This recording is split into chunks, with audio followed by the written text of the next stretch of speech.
Baik, kita mulai aja. Iya, Pak Hamonangan. Ya.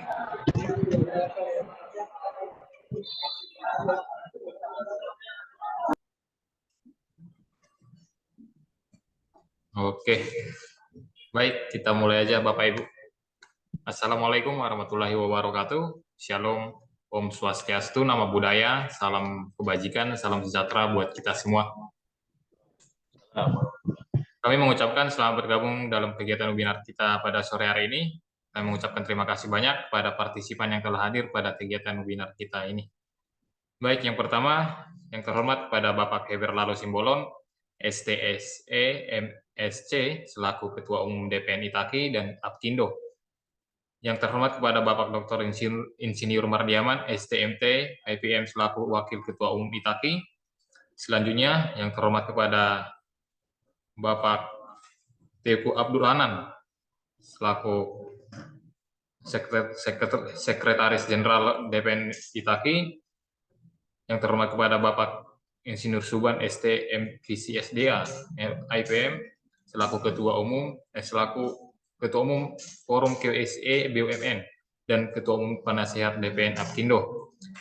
Yang terhormat kepada Bapak Insinyur Ishak Bafadal ST MT IPM selaku Analisis Inspektorat Kota Kendari sekaligus narasumber kita dalam kegiatan webinar kita sore hari ini. Yang terhormat kepada Bapak Insinyur Hamonangan Girsang, STMT IPU, ACPA, selaku dosen teknik sipil Universitas Mercu Buana, sekaligus moderator dalam kegiatan webinar kita sore hari ini. Yang terhormat kepada Ibu Ririn M. Siotang, SAK, selaku Direktur Eksekutif DPN Itaki, dan yang terhormat kepada seluruh para partisipan yang telah hadir dalam kegiatan kita yang bertemakan Teknik Perencanaan Pengelolaan Air Limbah Domestik. Ya, yang kita tahu sistem pengelolaan air limbah domestik yang selanjutnya yang disingkat SPLD adalah serangkaian kegiatan pengelolaan air limbah domestik dalam satu kesatuan dengan prasarana dan sarana pengolahan air limbah domestik. SPLD ini dapat berupa SPALD setempat dan terpusat. Maka dari itu, kegiatan kita ini menjelaskan bagaimana dan seperti apa pengelolaan air limbah domestik. Kami berharap dengan kegiatan webinar ataupun seminar kita sore ini dapat kita pahami yang menjadi sebuah pintu pengetahuan, insight yang dapat kita implementasikan dan aplikasikan dengan kebutuhan kita masing-masing. Pertama-tama marilah kita panjatkan puji dan syukur kehadirat Allah Subhanahu wa taala, Tuhan Yang Maha Esa, atas berkat dan karunia-Nya dapat kita berkumpul di kegiatan webinar kita kali ini dengan keadaan sehat dan berbahagia. Acara ini diselenggarakan oleh Ikatan Tenaga Ahli Konstruksi Indonesia dan Asosiasi Perusahaan Kontraktor Indonesia dan didukung oleh Universitas Tama Jagakarsa dan Forum QSE BUMN.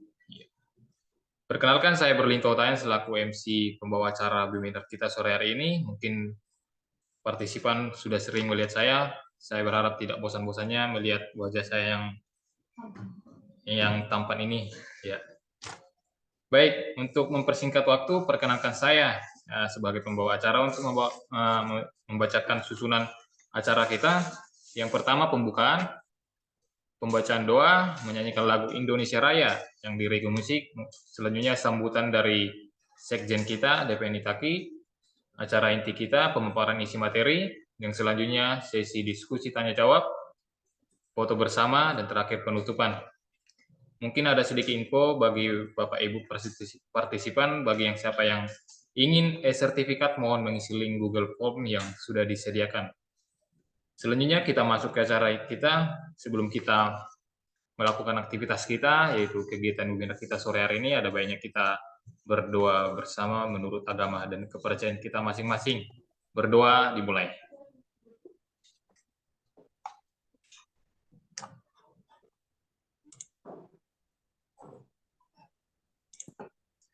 Baik, berdoa selesai. Berikut menyanyikan lagu Indonesia Raya. Bagi para panitia, dipersilakan.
Baik, terima kasih.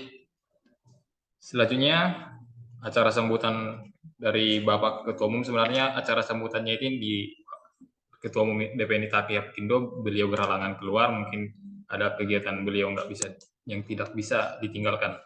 Dan ini kami serahkan kata sambutan dari Ketua Sekjen DPN ITAKI, Bapak Teguh Abdul Hanan. Waktu dan tempat kami persilakan.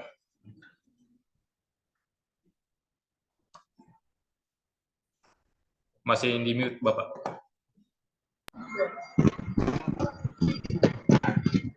Sudah bisa didengar? Halo? Ya, baik. Jelas, Pak. Jelas ya?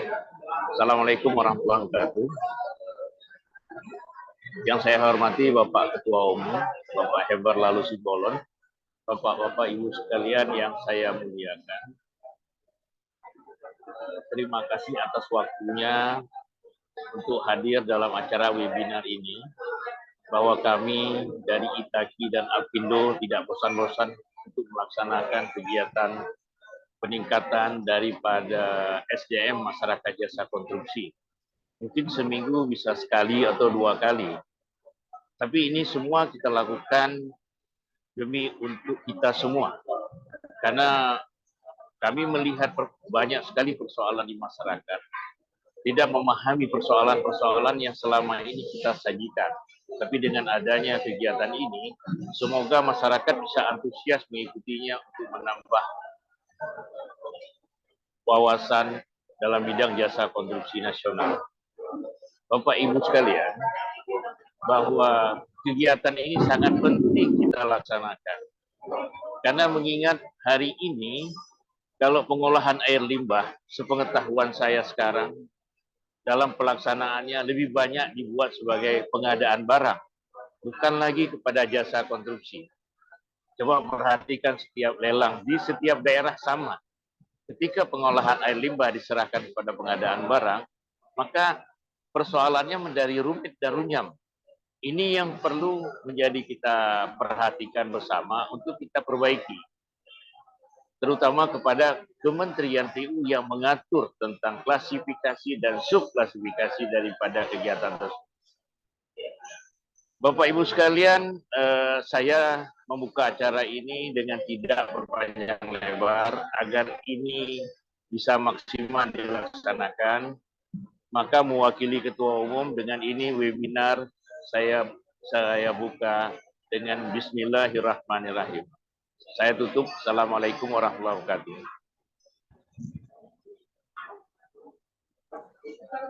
Baik, terima kasih sapaan yang hangat buat kita semua, Bapak Sekjen. Ya, acara selanjutnya saya serahkan ke Bapak Moderator yang akan memaparkan kurikulum vitae dari narasumber kita dan yang akan membawakan acara selanjutnya kepada Bapak Hebert. Kepada Bapak Insinyur Ramonang Gisang, STMT, IPU, SIP, waktu dan tempat, kami persilakan. Silakan Bapak. Ya, terima kasih Pak Berlinto. Terima kasih juga Pak Teku Abdul Anan sebagai Sekjen Itaki. Baiklah, tanpa memperpanjang waktu, pembicara narasumber kita sudah hadir di tengah-tengah kita, yaitu Bapak Ishak Bafadal. Sebelum beliau ini, saya coba share screen dulu kurikulum vitae beliau. Apakah sudah kelihatan, Berlinto?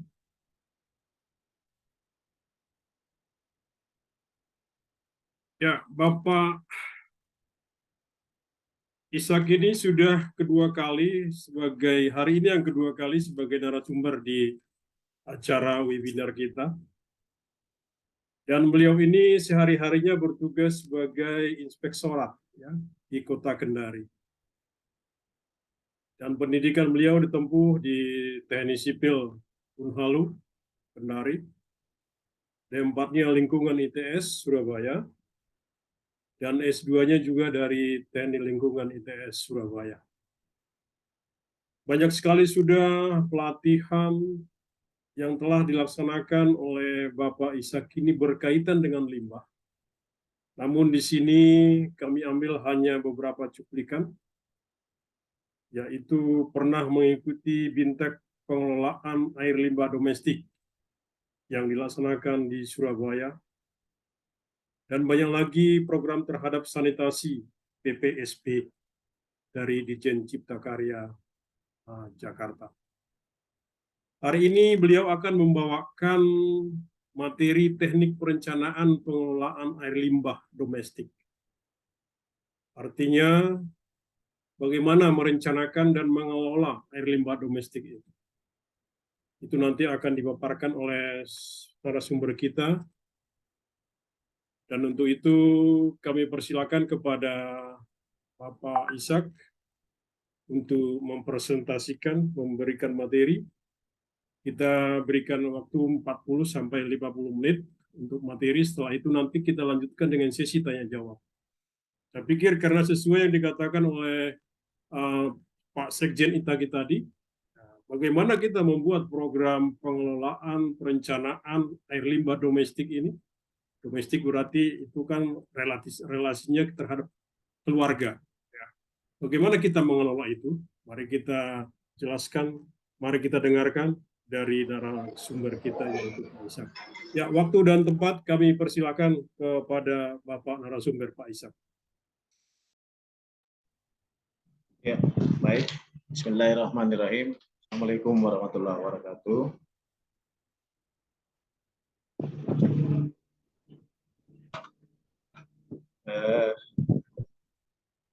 Materi kita hari ini terkait pengelolaan air limbah domestik.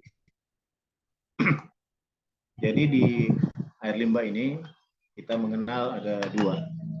Yang pertama air limbah domestik, yang kedua ada limbah yang mengandung bahan berbahaya dan beracun. Fokus kita hari ini membahas tentang bagaimana mengelola air limbah domestik dalam sebuah instalasi pengolahan air limbah.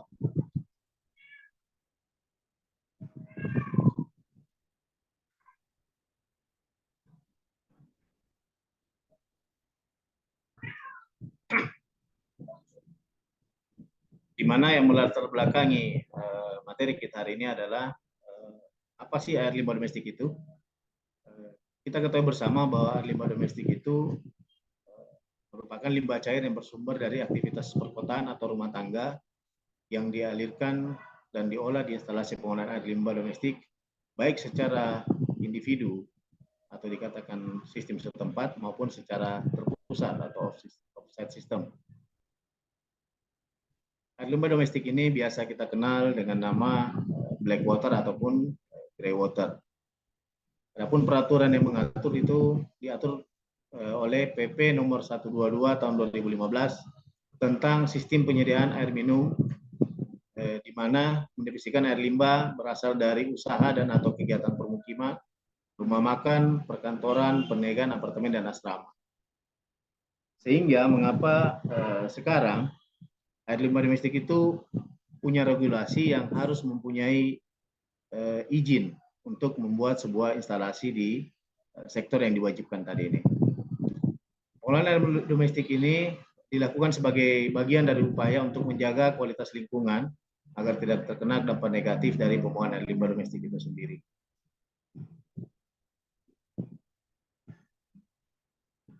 Ini beberapa gambar saya perlihatkan sumber dari air limbah domestik. Itu ada dari kegiatan pencucian, ada dari sampah yang masuk di drainase, ada dari kegiatan industri, biasanya industri rumah tangga, misalnya industri pembuatan tahu, ada juga yang melakukan open defecation free atau BAB sembarang, BAB di ruang terbuka, ada juga dari toilet rumah tangga yang langsung dibuang ke badan sungai maupun di kali. Ada juga di beberapa tempat itu pembuangan yang ilegal, jadi di beberapa daerah memang terjadi, khususnya di beberapa wilayah di Sulawesi itu, memang sarana kendaraan tinja ada, tetapi instalasi pembuangan lumpur tinjanya tidak ada. Jadi itu menjadi pertanyaan, kemana mereka membuang setelah menyedot air limbah tinja. Biasanya terjadi seperti ini, mereka membuang di kali.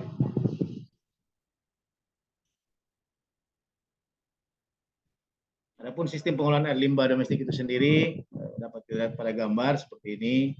Ada menggunakan kendaraan bermotor, ada menggunakan kendaraan mobil sedot tinja, dan ini sarana atau prasarana IPLT yang ada di sebuah kota. Jadi saya perlihatkan sedikit penjelasan tentang sistem pengolahan air limbah domestik. Jadi kalau IPAL itu adalah sarananya, kalau SPAL itu adalah sistemnya. Jadi SPAL D ini ada dua, ada yang setempat dan ada yang terpusat. Adapun kalau SPAL D setempat, itu ada 3 subsistem, pengolahan setempat, pengangkutan, dan pengolahan lumpur tinja.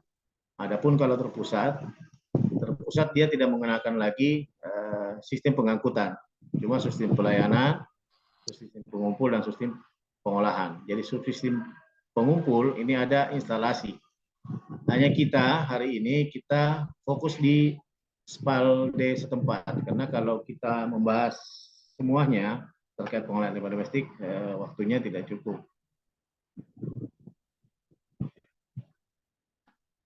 Adapun dasar-dasar perencanaan SPAL D setempat, yang pertama adalah rencana induk, terus adanya studi kelayakan, dan adanya dokumen lingkungan. Jadi ini wajib bahwa setiap pengolahan air limbah, baik domestik maupun B3, mempunyai dokumen lingkungan.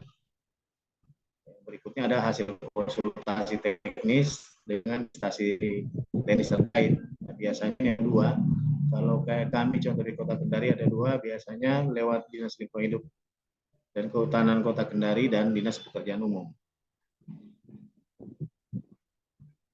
Adapun subsistem SPAL D setempat, itu ada seperti dijelaskan di awal, ada subsistem pengolahan setempat, subsistem pengangkutan, dan subsistem pengolahan lumpur tinja.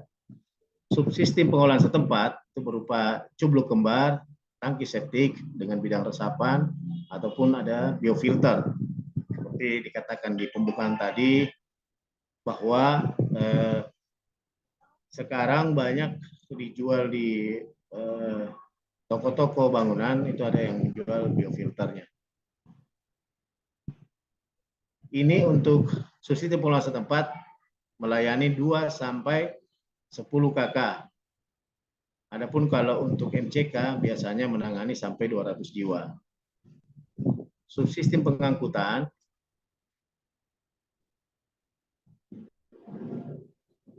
itu adalah alat penyedot lumpur tinja dengan menggunakan tanda pengenal khusus, contohnya warna mencolok. Jadi kalau kayak di Kendari, kendaraan operasional lumpur tinja itu ada 2 warna, ada satu yang warna hijau, ada yang warna kuning. Adapun subsistem pengolahan lumpur tinja itu ada 2, prasarana utama, prasarana dan sarana pendukung. Prasarana utama itu adanya instalasi yang namanya instalasi pengolahan lumpur tinja atau kita kenal dengan IPLT. Ini gambar subsistem pengolahan setempat. Ini gambar sebuah rumah, di mana dari rumah ini ada gambar safety tank yang sesuai standar SNI. Ini sedikit saya jelaskan tentang isu-isu penting dalam perencanaan subsistem pengolahan setempat, yaitu timbulan air limbah dan lumpur tinja. Ini harus kita tahu berapa timbulan air limbah dan lumpur tinjanya, proses pengolahan setempat, efektivitas dan efisiensi pengolahan, kebutuhan lahan, biaya dan energi dalam operasional dan maintenance, serta kemudahan operasional dan maintenance. Nah, ini contoh perhitungan lumpur tinja.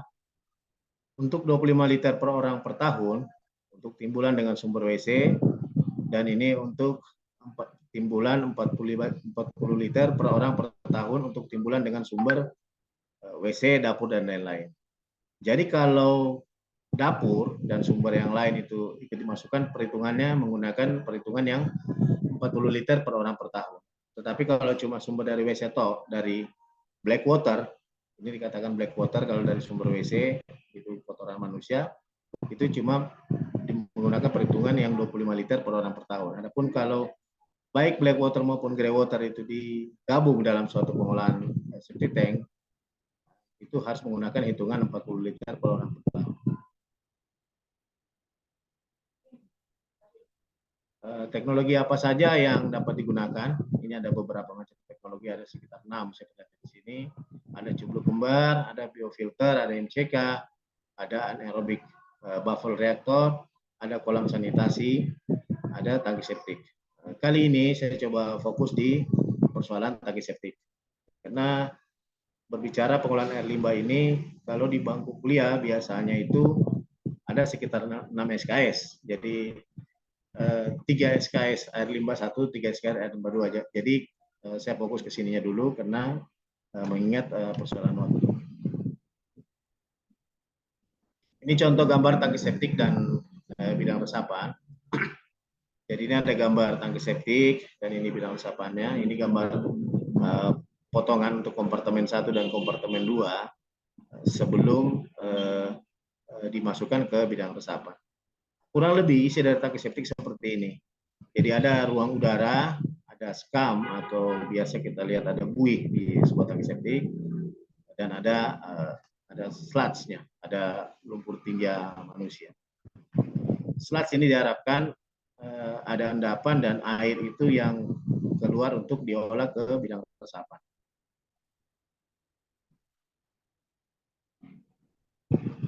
Ini ada juga contoh beberapa tangki septik yang baik, itu biasanya menggunakan wetland. Jadi setelah dari tangki septik, keluar dari outletnya itu masuk ke treatment wetland, jadi menggunakan media tanaman atau biasa kita kenal dengan fitoteknologi. Ini menggunakan media tanaman untuk bidang resapan, di mana ada gaya absorb akar untuk menyerap pencemar yang ada di air, dan ada gaya penguapan yang dikerjakan oleh daun dari sebuah tanaman. Sedikit saya bahas tentang ketentuan umum yang harus dipenuhi dalam membangun tangki septik dengan sistem resapan agar tidak mengganggu air tanah yang ada. Ada 2 poin intinya. Yang pertama, kita melihat kondisi tanah. Kondisi tanah itu harus cukup bagus, di mana untuk sistem ini terdiri dari pasir, tanah endapan, dan lempung dengan komposisi seimbang.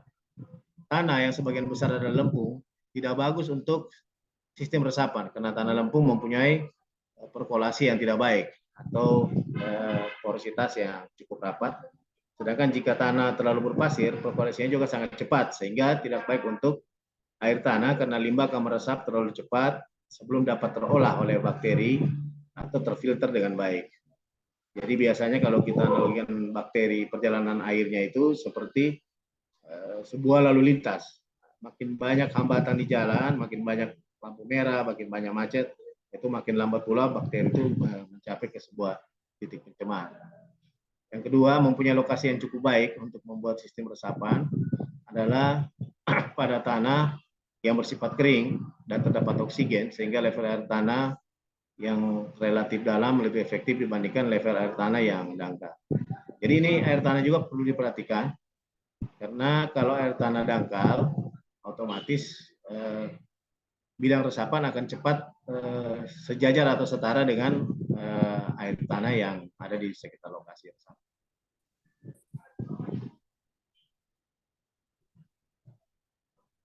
Ini dapat kita lihat gambar air tanah yang efektif untuk sistem resapan.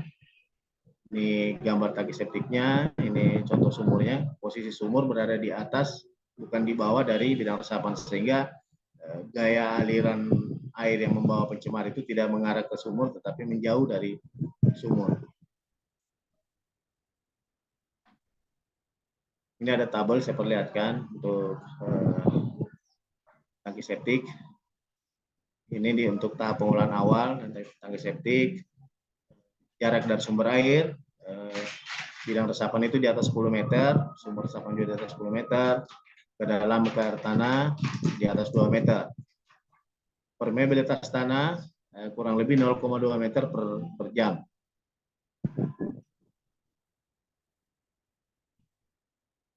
Yang berikutnya, tangki septik membutuhkan lahan yang cukup, jaraknya dari sumber air untuk menghindari pencemar, seperti yang digambar tadi.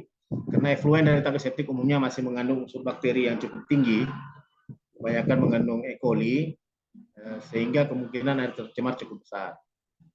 Tersedia lahan untuk penempatan tangki septik yang dapat dijangkau oleh sarana penyedotan lumpur. Jadi tangki septik bedanya dengan bidang resapan, tangki septik ini dibangun dengan kekedapan yang cukup. Ya, tangki septik harus kedap. Efluen dari pengolahan tangki septik harus masuk ke dalam bidang resapan sebelum dibuang ke badan air penerima. Jadi badan air penerima ini macam-macam. Biasanya di sebuah kota, badan air penerima itu bisa berupa kali, bisa juga saluran kota, bisa berupa sungai. Dapat dibangun di bawah jalan atau lahan terbuka. Ketentuan teknis dalam membangun tangki septik. Yang pertama itu ketentuan pengolahan. Tangki septik ditujukan untuk melakukan pengolahan, ini tadi saya bahas, ada gray water dan black water, di mana gray water ini berasal dari sumber dapur, dari sumber kamar mandi. Adapun kalau black water ini bersumber dari kotoran atau tinja manusia. Yang kedua ada ketentuan kapasitas. Tangki septik merupakan unit pengolahan yang cukup andal dalam pengolahan limbah domestik untuk populasi yang kecil, yaitu 1 sampai 50 jiwa atau 10 kakak, di mana kita mengasumsikan bahwa 1 kakak dihuni dengan 5 jiwa.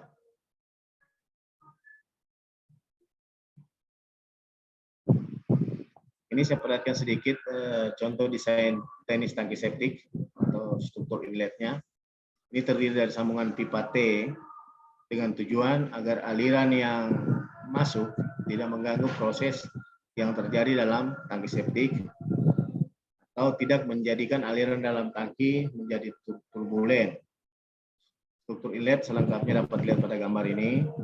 Jadi inletnya masuk ke sini, terus ada pembatas sehingga yang pindah ke chamber kedua atau ke bak kedua itu adalah air dan selat manusia, karena ini ruang udara dan setelah ruang itu ada buih atau skam tadi, terus air itu yang akan kita kelola. Karena yang paling banyak, sesungguhnya yang paling banyak mengisi dalam sebuah tangki septik itu adalah air, karena penggunaan air cukup besar, apalagi digabung antara black water dan grey water, sehingga yang akan membuat cepat penuh tangki septik ini adalah dari air. Air yang sudah mengandung pencemar.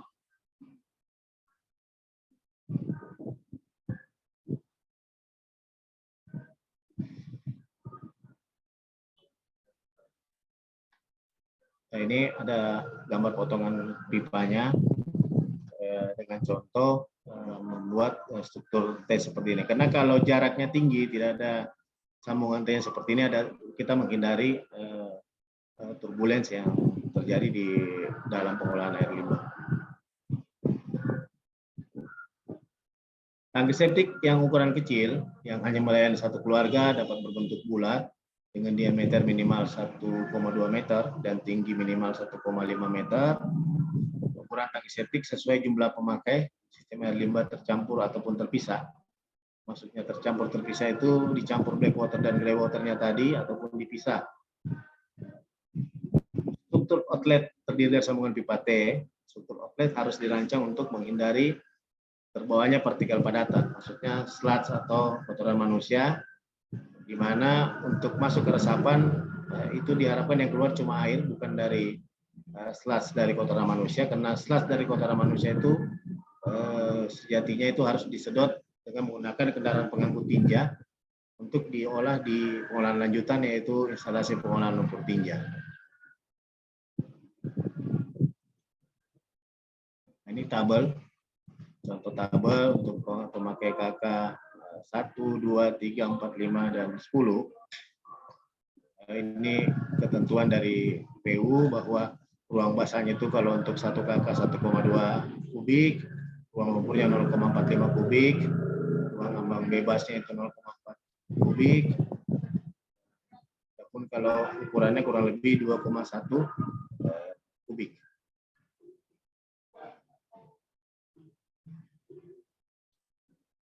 Untuk struktur ventilasi, pipa ventilasi memiliki diameter 50 mm atau 2 inci dengan tinggi 25 cm dari permukaan tanah, di mana ujung pipa ventilasi harus dilengkapi dengan pipa U atau T menghadap ke bawah dengan ditutup dengan kasak serta diisi potongan arang. Maksudnya ini mengapa harus menghadap ke bawah? Karena kalau dia menghadap ke atas, otomatis kalau terjadi hujan yang relatif lama, air hujan itu akan masuk mengisi ruang tangki septik. Yang kedua, kenapa harus ditutup dengan kain kasa dan diisi arang kayu? Itu tujuannya biar lalat itu tidak masuk ke dalam lubang tangki dan termasuk kalau di sini dibilang kecoa, supaya tidak masuk ke dalam lubang pipa ventilasi. Adapun lubang pemeriksaan berfungsi untuk memeriksa dan perbaikan jika terjadi kerusakan tangki septik sehingga mudah diperbaiki, di mana ini ditempatkan 10 cm di atas permukaan tanah. Biasanya ukurannya itu 0,4 kali 0,4 meter atau biasa 40 cm ya, ataupun kalau lingkaran dengan diameter 0,4 meter. Resapan terdapat 2 opsi resapan untuk aliran efluent tangki septik, yaitu bidang resapan dan sumber resapan.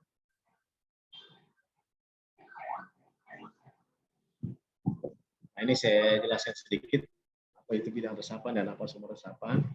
Persyaratan bidang resapan adalah sebagai berikut. Nilai perkolasi tanah minimal 0,01 meter per jam untuk perkolasinya. Lebar galian minimum 0,5 meter dan kedalaman galian efektif minimum 0,45 meter.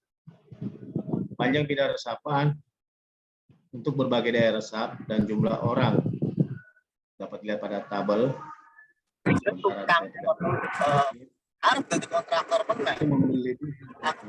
Harus sumbu 2 jalur galian minimum 1,5. Pipa resapan terbuat dari bahan tahan korosi, jadi besi ya sebaiknya yang tahan korosi. Bahannya bisa PVC, bisa HDPE. Pipa-pipa tersebut dipasang tanpa sambungan sehingga celah antara 2 pipa bagian di atas ditutup dengan kertas kantong semen atau ijuk. Bila pipa-pipa tersebut dipasang, maka di bagian bawahnya diberi lubang dengan diameter 1 sampai 2 cm pada setiap jarak 5 cm. Untuk lubang-lubang itu fungsinya untuk peresapan. Bidang resapan dan pipa resapan dibuat miring dengan kemiriman 1%. Tujuannya untuk mendapatkan elevasi. Di bawah pipa resapan harus diberi kerikil dengan tebal lapisan kerikil 10 cm dan di atas pipa resapan ditimbun dengan bahan yang sama. Jadi pipa resapan tadi diselimuti oleh kerikil.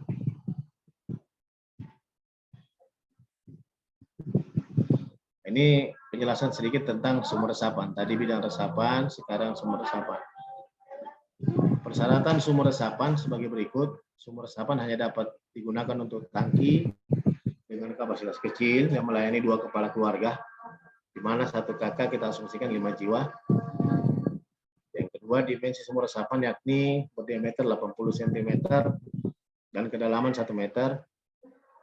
Sumur resapan diisi penuh dengan batu kerikil atau batu pecah yang berdiameter 3-8 cm. Pipa pengeluaran dari tangki septic tank dipasang di bagian atas sumur resapan dan efluen akan meresap ke dinding-dinding dan dasar sumuran. Jadi ini menggunakan sumur resapan untuk pengolahan lanjutan dari tangki septic. Ini yang tabel bidang resapan tadi. Ini contohnya, di mana L adalah panjang saluran resapan, N jumlah orang, L-nya ini kecepatan infiltrasi, dan T daya resap tanah. Ini tabelnya dapat dilihat, ini standar dari PU. Di gambarnya tabelnya seperti ini. Nah, ini yang saya maksud tadi terkait pipa yang diisi lapisan kerikil. Jadi pipa ini dikelilingi oleh lapisan kerikil sehingga air yang akan meresap dari lubang-lubang resapan yang ada di pipa ini juga ikut tersaring di bidang di sekeliling bidang kerikil yang akan tumbuh bakteri pengurai untuk mengurai bahan pencemar yang muncul dari air limbah, sehingga air yang keluar dari bidang resapan itu tidak mencemari lingkungan. Ini yang contoh bidang resapan yang model sumuran. Ini tadi yang bidang resapan, yang ini yang model sumurannya. Ini contohnya ada lapisan hijau, ini yang dari tangki, dan ada lapisan kerikil di bawahnya sini. Kurang lebih tingginya seperti ini dan lebarnya 0,8 meter diameternya. Cukup sekian penjelasan dari saya mengenai SPALDE setempat. Mungkin kita akan masuk ke sesi tanya jawab. Berikutnya saya serahkan kembali ke moderator. Ya, Bapak Ibu, telah panjang lebar dijelaskan oleh Pak Ishak terkait dengan sistem pengolahan air limbah domestik, ya, domestik setempat. Tentunya dari penjelasan tadi, barangkali ada yang mau bertanya atau diskusi. Seperti kita lihat bahwa setiap keluarga pasti punya septic tank. Ya. Tadi sudah dijelaskan oleh Bapak Ishak tadi bagaimana mendesain, mendimensi daripada septic tank itu sendiri. Jadi kita buka kesempatan untuk saling diskusi, saling berbagi pengalaman. Silakan Bapak Ibu dengan raise hand bisa langsung kita berdiskusi.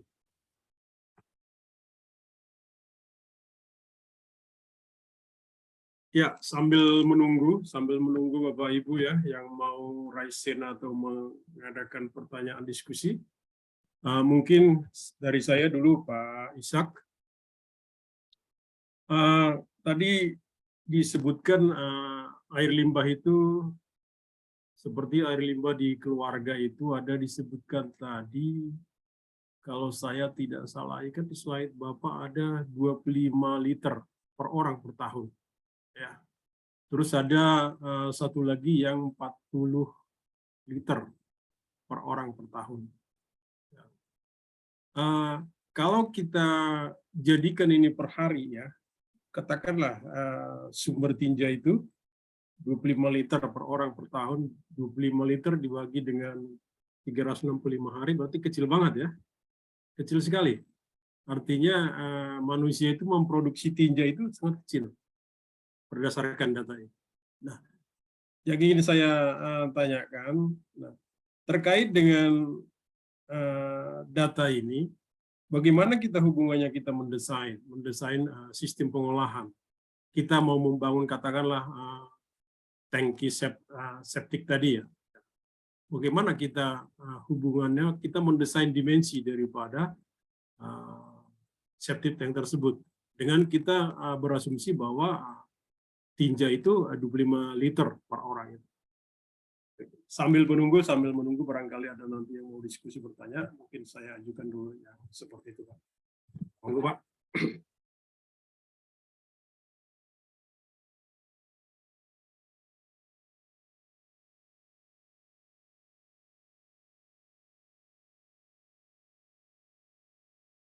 Oke, terima kasih Pak masukannya. Jadi benar Pak, ini sebenarnya keliru juga tadi nih. Jadi sebenarnya ini bukan per tahun Pak, ini per hari 25 liter per orang per hari. Jadi bukan per tahun. Ini timbulan kalau dari WC saja, ini kan 25 liter per orang per hari, di mana kita menghitung dari kebutuhan air bersih.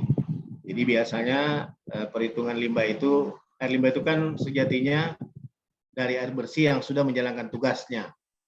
Jadi awalnya di air bersih karena menjalankan tugasnya untuk membersihkan benda atau tubuh manusia sehingga dia menjadi air limbah.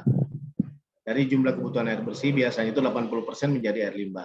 Jadi benar kalau untuk black water itu 25 orang per hari, 25 liter per orang per hari, dan untuk pencampuran baik black water maupun grey water itu 40 liter per orang per hari. Terima kasih Pak Hamonangan atas masukannya.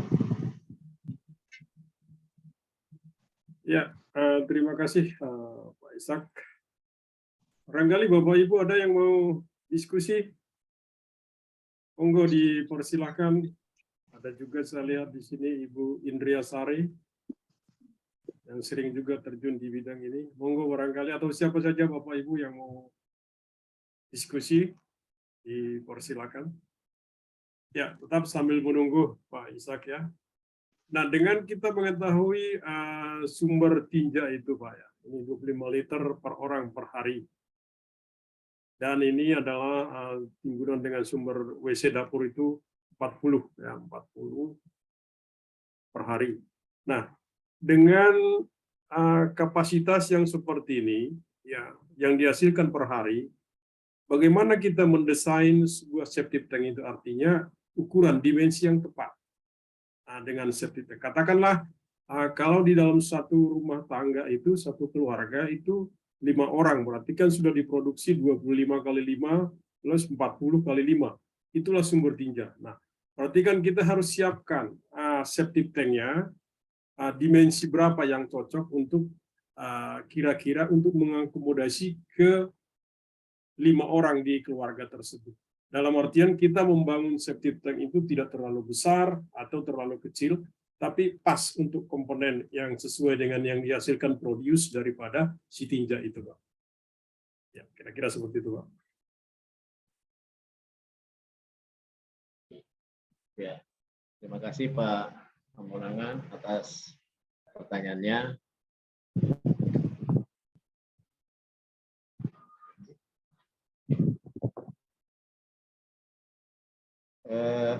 Biasanya kalau kita mendesain sebuah tangki septik, selain kita kadang mengacu kepada tabel yang digunakan oleh SNI dari pekerjaan umum dan tata ruang, kita harus menghitung. Jadi kewajiban penyedotan tangki septik itu biasanya berlaku selama 2 tahun. Setelah 2 tahun biasanya sludge manusia itu menjadi keras sehingga susah untuk dilakukan penyedotan dan membuat ruang tangki septik menjadi kecil. Nah, benar dikatakan Pak Hamonangan tadi bahwa untuk menghitung itu sederhana, bahwa kita lihat berapa jumlah pemakai dikalikan dengan jumlah penggunaan air limbahnya tadi, pengeluarannya, bahwa kalau cuma black water itu cuma 25 liter per orang per hari dikalikan dengan jumlah jiwanya, terus untuk mendapatkan volumenya maka itu harus dikalikan dengan jumlah hari dalam 2 tahunnya, karena setelah 2 tahun itu baru dilakukan penyedotan sehingga kita bisa menghitung jumlah ruang yang ada di ruang sludge yang ada di tangki septik kita. Jadi biasanya kita hitung 2 tahun karena 2 tahun itu sudah kalau kayak kami di sini ada yang namanya L2T2, layanan lumpur tinja terjadwal, sehingga setiap 2 tahun tangki septik yang sudah disedot itu 2 tahun berikutnya juga akan disedot lagi dibawa ke pengolahan IPLT. Seperti itulah kalau pengolahan setempat, karena dia setempat itu layanan pengangkutan yang dibutuhkan. Itu Pak.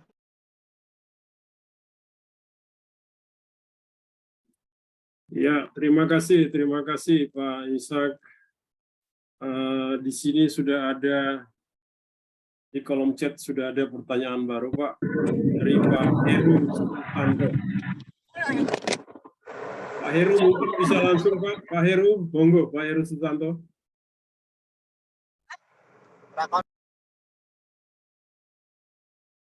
Halo Pak Heru. Ya, mungkin kesulitan kali Pak Heru itu. Di sini pertanyaan dari Pak Heru, Pak Heru Sutanto. Air limbah domestik pabrik, apakah ada cara desainnya, Pak? Artinya ini pabrik, industri pabrik ya, limbah industri pabrik. Apakah ada cara desainnya, Pak? Kira-kira seperti itu, Pak Ishak.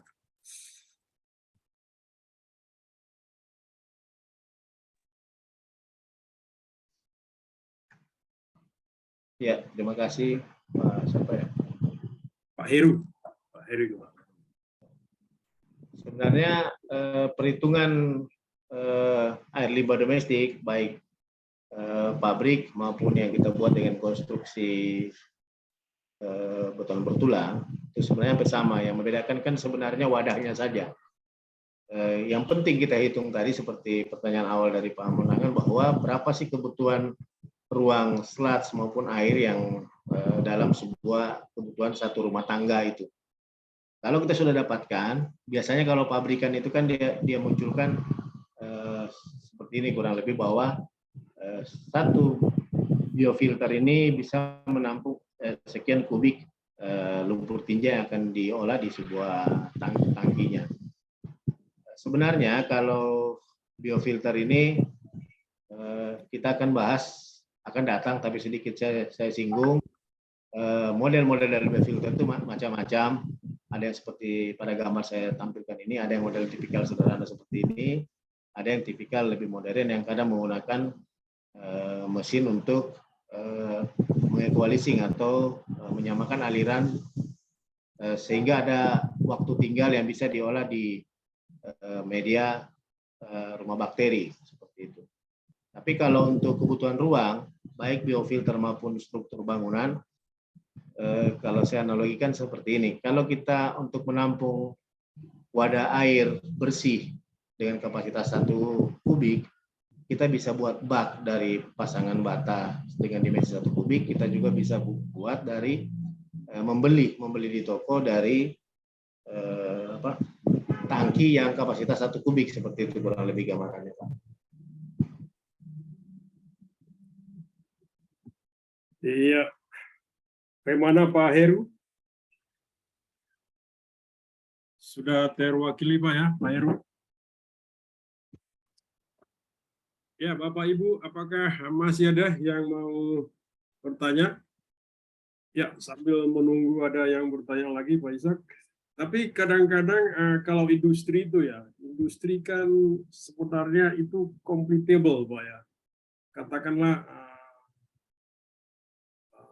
di situ ada pengolahan ipalnya tersendiri, ada water treatment dari sini masuk ke proses sampai ke sini, sampai nanti di akhir. Bahkan di akhir itu bahkan sudah ada pengetesan, seperti kalau saya tidak salah mungkin dites juga pH-nya, bahwa berarti limbah dari industri pabrik itu di terakhir itu bahwa pH sudah normal. Itu melalui proses suatu dari sini masuk ke sini, diendapkan dan segala macam, diobatin sampai ke proses terakhir, dites di akhir itu salah satunya pH sudah masuk ke normal. Itu apakah filosofi saya itu, pengertian saya itu memang seperti itu dari ditinjau dari segi terkait dengan limbah Pak untuk di industri Pak Ishak.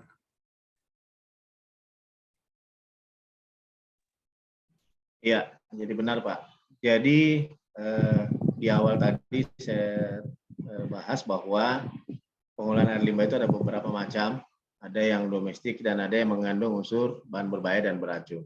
Industri juga ini terbagi dua, ada yang industri effluentnya itu mengandung baku mutu domestik yang diatur di Permen 68 lingkungan hidup, dan ada industri yang mengandung B3 yang diatur di Permen nomor 5 tahun 2014 aturan Kementerian Lingkungan Hidup juga.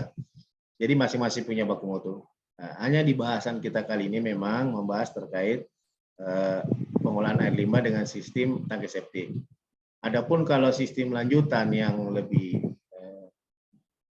jauh lagi kita buat hitungannya itu adalah IPAL itu sendiri.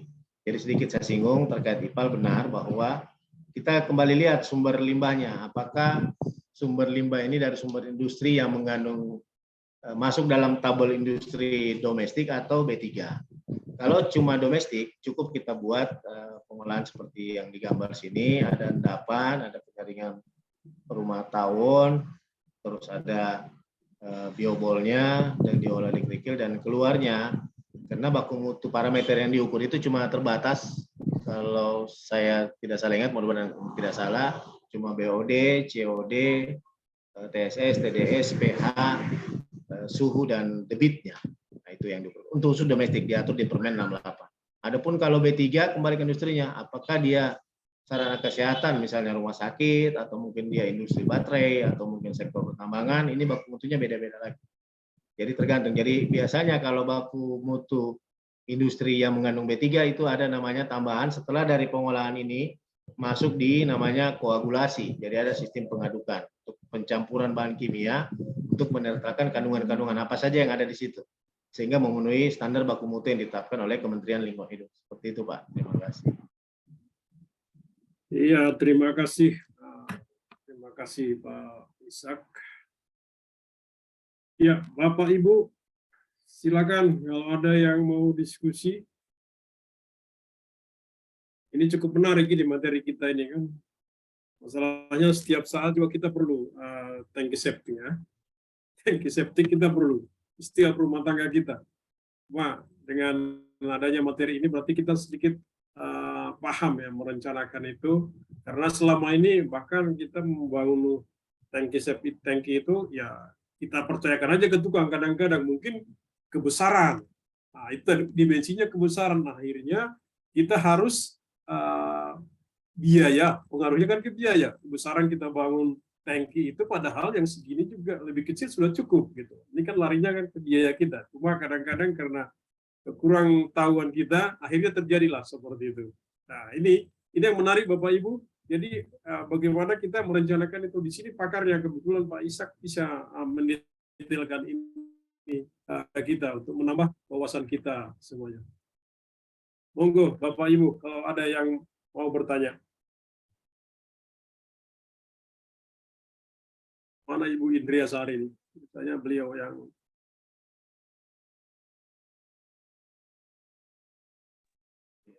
Terima kasih Pak Monangan, bisa Pak?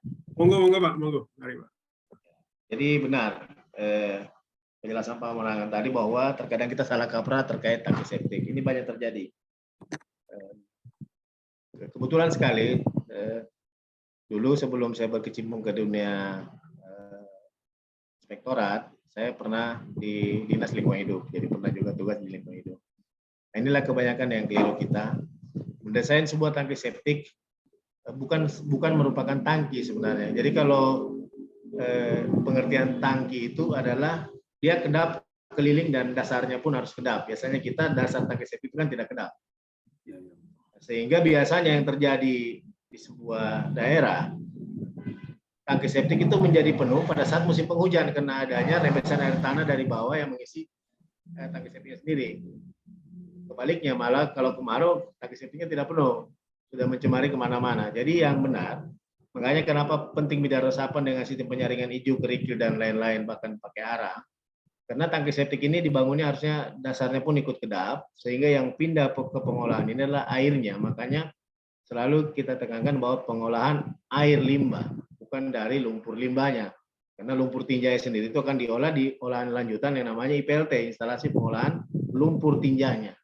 Nah, sehingga di bidang resapan inilah air itu diolah melalui filter-filter tadi, sehingga begitu dia meresap ke tanah ataupun terbuang ke badan air sudah tidak mencemari lagi, karena si sludge itu terkurung di dalam tangki septik. Jadi yang namanya tangki itu harus kedap semuanya. Biasanya si tukang yang terjadi, baik kami di Kota Kendari banyak, terutama di perumahan-perumahan, bangun tangki septik, bawahnya ini tidak kedap, bawahnya tidak ada lapisan kedap seperti ini, tidak ada semen, malah banyak yang dibuat dari cincin sumur saja seperti itu atau buis beton. Terima kasih, itu tambahan dari saya sedikit, Pak.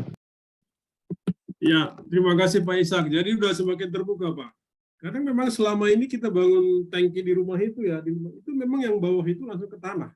Artinya kan di situ sebelum diproses bahwa limbah itu sudah menyebar ke dalam tanah kemana-mana, toh. Apalagi dekat di situ kita pasang pompa air. Nah, ini sudah sumber masalah. Sumber masalah kan, kita buang di situ, kita sedot juga airnya. Ah, ini masalah. Jadi memang makanya saya bilang materi kita ini cukup menarik sekali. Ya, menarik sekali dengan Pak Ishak juga menjelaskannya dengan detail. Makanya mari Bapak Ibu, kalau ada yang mau diskusi, ya ini karena aplikatif ya. Setiap orang, setiap keluarga pasti punya ini. Tadi kan domestik, berarti kan salah satunya yang diproduce oleh rumah tangga. Itu yang kita bahas ya, limbah domestik. Ya, berarti selama ini kita juga udah salah itu Pak. Kita biasanya di bawah ini memang kita langsung ke tanah. Bahkan kita menyuruh juga terhadap tukang seperti itu langsung. Di situ berarti sudah mengendap itu limbahnya itu di situ tanpa diproses kan. Kalau sini kan masih mengalir lagi ke sebelahnya, diproses di sini dengan baik gitu. Jadi tidak bercampur kemana-mana memang ya. Ya, terima kasih ya Pak Ishak. Mari Bapak Ibu, kali ada yang mau bertanya?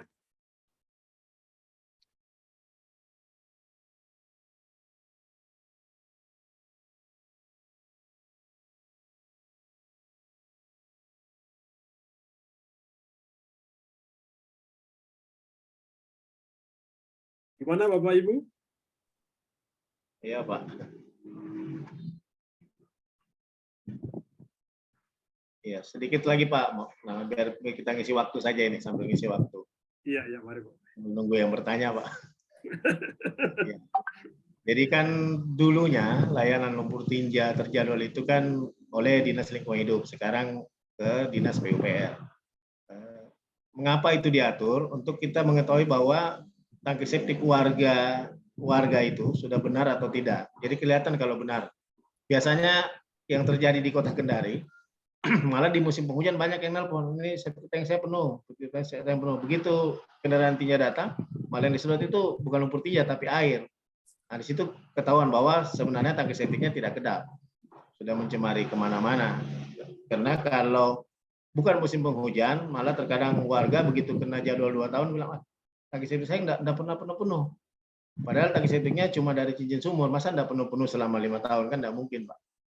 Nah, itu ketahuan bahwa seperti itu tangki septik yang selama ini kita buat. Dengan bangganya mengatakan, saya tidak perlu disedot tangki septikku karena 5 tahun saya tidak penuh-penuh. Padahal aturan itu 2 tahun sudah harus disedot. Karena yang paling bawah, lapisan selat paling bawah yang setelah 2 tahun itu sudah tidak mengandung bakteri pengurai lagi. Dia memang sudah diambil lagi untuk masuk bakteri pengurai yang baru untuk mengurai kotoran kita yang ada dalam tangki septik. Seperti itu Pak. Iya, seperti itu. Semakin jelas lagi Pak Ishak ya dengan penjelasan seperti itu. Nah itu tadi kan ada pipa Pak, pipa tadi kan ada persyaratannya juga. Itu pipa maksudnya dari rumah ke ini kan ke lokasi tangki itu ya, atau termasuk juga pipa resapan tadi. Kan ada pipa yang Bapak jelaskan tadi, artinya dari katakanlah dari kamar mandi kan itu langsung connect ke tangki ya, tangki septic tadi. Nah di situ kan ada persyaratan yang Pak Ishak sebutkan itu diameter. Nah menentukan diameter itu apakah tidak ada hubungannya juga dengan debit air, debit yang tadi Pak, kapasitas tinja tadi. Gimana Pak?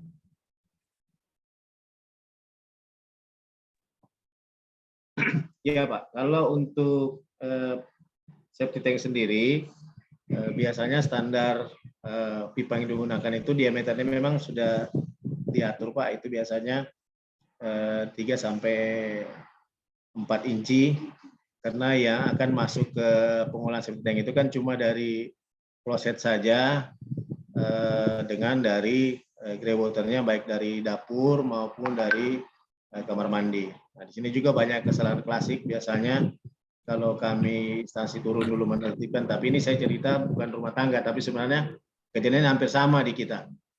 Kadang perlakuan kita di kloset ini, minta maaf yang wanita, kadang pembalut pun ikut dimasukkan ke sini, sehingga itu mengganggu sistem. Pembalut itu bisa menyumbat nanti pipa pengantar dari ruang pertama ke ruang kedua. Kadang si pembalut itu menyumbat ke sini, itu yang pertama. Nah, yang kedua, kadang dari kamar mandi, kita sudah mendesain ada floor drain, tapi terkadang karena ada rambut yang tergulung di floor drain itu, malah bukan rambutnya diambil untuk dibuang di tempat sampah ataupun kulit sampo itu, tapi floor drain-nya yang dibuka, disiram airnya ikut masuk juga ke dalam pengolahan, itu akan mengganggu sistem, baik rambut maupun si samponya itu. Sehingga kalau kita membuat pipa lebih besar dengan perilaku kita yang belum bisa dirubah, seperti di dapur juga, kita tempat cuci piring sudah dibuatkan tempat nyucinya yang ada penyaringannya, begitu sampahnya nyangkut, bukan sampahnya diambil dibuang ke tempat sampah, tetapi penyaringan yang dicabut dipaksa masuk, sampahnya ikut masuk ke pengolahan. Sementara pengolahan ini kan tidak ada sistem pengolahan sampah di sini, yang ada pengolahan air limbah, sehingga mengganggu sistem perpipaan maupun penyaringan nanti yang ada di bidang resapan, kurang lebih seperti itu Pak. Iya, iya. Ini sedikit mungkin lari dari materi kita Pak ya. Kalau kita lihat terkait regulasi, tentunya kan tangki septic ini kan seperti Bapak jelaskan tadi sudah ada regulasinya, mungkin di PUPR ya. Sudah ada regulasi, mungkin bagaimana cara mendesain, bagaimana lain-lainnya untuk aplikasi daripada perencanaan daripada tangki septic. Nah, kira-kira kalau tidak dilaksanakan regulasi itu, Pak, apakah sekarang ini sudah ada juga sanksinya? Katakanlah ini terkait dengan rumah tangga ya, domestik rumah tangga. Apakah sudah ada sanksinya? Ini makanya saya bilang tadi sedikit melenceng, ini lari kan terkait regulasi nih Pak. Kira-kira gimana Pak pencerahannya Pak? Iya Pak, makasih. Menarik pertanyaannya Pak, karena ini berhubungan dengan rumah tangga. Kalau dunia usaha mudah ditertibkan oleh pemerintah kan begitu Pak. Ya, betul. Karena ada usaha di situ. Tapi kalau rumah tangga kan ini agak repot. Nah, makanya kalau program L2T2 itu kalau kami di Kota Kendari Pak, ini ada contoh sedikit. Yang namanya birokrasi ini kan ada top manajernya dalam hal ini kepala daerah. Jadi regulasi itu kepala daerah yang buat bahwa wajib menjadi langganan L2T2. Nah, dari langganan L2T2 akan ketahuan bahwa desain tangki septic kita sudah benar atau tidak dari layanan lumpur tidak terjadwal itu. Nah, mengenai sanksi, kalau di level birokrasi kan mudah saja diberi sanksinya, karena ada sanksi macam-macam, bisa dari pemotongan tunjangan, dari apa segala. Adapun kalau masyarakat itu by proses pelan-pelan. Biasanya kalau yang level masyarakat yang kehidupannya menengah ke atas itu agak mudah diberi sanksi, terutama dalam hal urusan-urusan yang berkaitan dengan yang ada hubungannya dengan pihak kelurahan maupun pihak RT dan RW setempat. Karena itu mereka diwajibkan juga mengikuti program pemerintah L2T2 itu, layanan lumpur tidak terjadwal. Jadi teknik kami di Kota Kendari untuk mengetahui bahwa safety tank ini sudah benar atau tidak, itu kita menggunakan L2T2, layanan lumpur tinja terjadwal yang disedot setiap 2 tahun sekali. Oh ya, sudah kalau di Kendari ya, kita case di Kendari karena kan Pak Ishak tahu betul kalau di Kendari berarti sudah pakai L2T2 Pak ya. Apakah itu juga katakanlah sebelum membangun rumah itu ya mungkin adakah regulasi dijadikan sebuah persyaratan, katakanlah kalau Kalau dulu kan pakai IMB ya, IMB, terus sekarang ini kan sudah meningkat lagi sertifikat layak fungsi, ya, SLF. Apakah di situ juga sudah diatur regulasinya bahwa harus septic tank, tangki membangun rumah, tangki itu sudah jadi persyaratan di IMB ataupun SLF gitu, apa sudah tercover juga, Pak? Mohon pencerahannya kira-kira, Pak. Ya, terima kasih Pak Pamunangan ini. Makin detail pertanyaan beliau ini. Ya, benar Pak. Jadi kalau saya berbicara di sini karena sering mengikuti juga kajiannya terkait benar bahwa kalau di awal pengurusan IMB, kalau untuk orang per orang pribadi, memang desain tangki septik ini wajib muncul. Wajib ada bahwa sudah mengikuti persyaratan dipersyaratkan oleh SNI terkait syarat tangki septik yang benar gitu. Nah, hanya memang lagi-lagi terkadang lemah di pengawasan pada saat pembangunan. Seharusnya pemerintah ini pada saat proses pembangunan pun harus diikuti bahwa benarkah dibangun tangki septik seperti yang digambarkan pada saat pengusulan izinnya. Nah, itu kalau perorangan. Adapun kalau perumahan, nah yang namanya perumahan lebih mudah developer itu diatur karena dia mengurus izin lingkungan. Ada yang namanya dokumen UPL, sehingga di situ disasar oleh Dinas Lingkungan Hidup bahwa seperti apa sih desain tangki septik yang akan kalian bangun di setiap perumahan yang kalian bangun, baik tipe 36, 45, dan seterusnya. Apakah sudah mengikuti standar atau tidak. Tinggal diperkuat saja sebenarnya di pengawasannya. Kalau di proses awal itu semua memang diperketat untuk pengurusan di PTSP-nya, pengurusan pelayanan terpadu satu pintu. Terima kasih Pak. Ya, terima kasih Pak Ishak. Jadi semakin paham, semakin mengerti. Tapi sayang dari tadi saya yang banyak bertanya ya. Saya semakin paham. Tapi semoga juga rekan-rekan kita, Bapak Ibu semua, apa yang kita tanyakan, diskusikan, mungkin menambah wawasan. Baiklah Bapak Ibu, masih ada yang mau bertanya? Kalau tidak ada yang mau bertanya, mungkin kami kasihlah kesempatan terhadap Bapak Ishak untuk statement pemungkasnya terakhirnya, Pak. Dipersilakan kepada Pak Ishak. Terima kasih Pak atas waktunya. Jadi dari saya bahwa sebaiknya dimulai dari diri kita sendiri, bagaimana dimulai dari rumah tangga kita, bagaimana membuat septic tank yang baik dan benar. Kita tidak ikut berkontribusi terhadap pencemaran lingkungan, seperti yang dijelaskan tadi bahwa kita tidak tahu bahwa kita selama ini ternyata sudah melakukan pencemaran. Itu langkah awal. Yang kedua, kalau memang di daerah kita sudah punya program L2T2, sebaiknya kita mengikuti sehingga kita bisa mengontrol apakah septic tank kita ini sudah benar atau terjadi kebocoran, itu bisa dikontrol oleh petugas L2T2-nya. Seperti itu, Pak. Terima kasih. Assalamualaikum warahmatullahi wabarakatuh. Waalaikumsalam. Ya, terima kasih Pak Ishak. Terima kasih Bapak Ibu. Akhirnya sampai juga lah kita pada waktu terakhir karena sudah begitu banyak Pak Ishak menjelaskan terkait pentingnya perencanaan tangki septic itu ya. Jadi dengan ini mudah-mudahan menambah manfaat buat kita. Jadi kita juga bisa merencanakan mulai seperti kata Pak Ishak tadi, mulai dari diri kita bagaimana aplikasinya di setiap rumah tangga, di setiap keluarga kita. Saya sebagai moderator di dalam memimpin kita dalam webinar ini mungkin ada salah kata, salah ucap, kami mohon maaf, dan sampai bertemu kembali di acara webinar selanjutnya, kami serahkan kepada panitia. Baik, terima kasih closing statement-nya Pak Ishak dan Pak Hamunangan. Terima kasih juga kepada Bapak Ibu partisipan yang sudah hadir. Sebelum kita menutup acara kita ini, ada baiknya kita membuka kamera kita semua untuk foto bersama Bapak Ibu.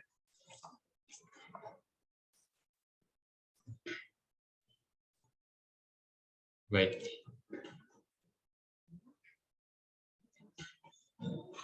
Satu, dua, tiga. Oke, sekali lagi Bapak Ibu.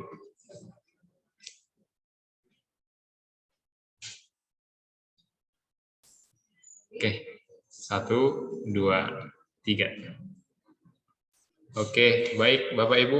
Untuk yang terakhir penutupan, para hadirin yang terhormat, kami kini telah sampai di acara akhir. Semoga ilmu yang kita dapat hari ini bisa membawa berkah serta dapat mengamalkannya atas ilmu pengetahuan yang sudah kita dapat. Saya dan segenap panitia yang bertugas mengucapkan terima kasih banyak kepada Bapak Ibu yang telah hadir, yang antusiasnya mengikuti acara kegiatan webinar kita ini. Dan sekali lagi kami mengucapkan terima kasih. Wassalamualaikum warahmatullahi wabarakatuh. Shalom, selamat sore, salam sejahtera buat kita semua Bapak Ibu. Terima kasih. Iya, waalaikumsalam. Ya, terima kasih Pak Ishak ya. Terima kasih Pak Terima kasih, Amijar di Pak. pesawat. Pak Amijar di pesawat, makanya tidak bertanya beliau ada dalam pesawat itu. Terima kasih Pak Hebet, sukses. Oke, terima kasih Bapak Ibu. Mohon undur, sampai ketemu.